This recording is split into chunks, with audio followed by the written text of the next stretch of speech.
Yeah, buddy. Here's part two on it. Y'all remember this panel? Had a bunch of water come up in this panel here.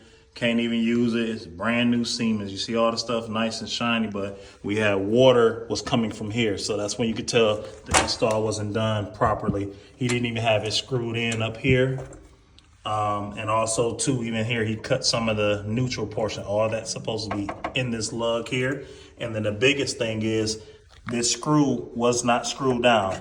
This screw has to be screwed down when you're doing that type of single setup to ground the actual structure.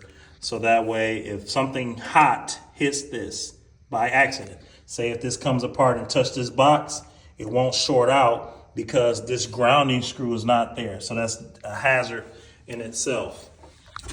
So of course, by us doing it the new way, in the right way, we don't need to put a grounding wire in the panel because my ground is inside the service cable here.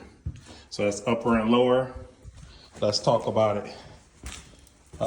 This is a Ragley panel here. Let's let this panel go for a ride. Taking the panel for a ride.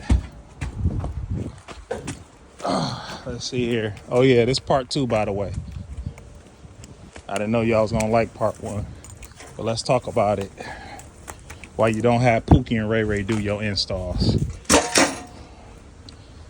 Yeah, this is how it's supposed to be done. Oh, what is that? That's a green sticker. City of Detroit approves.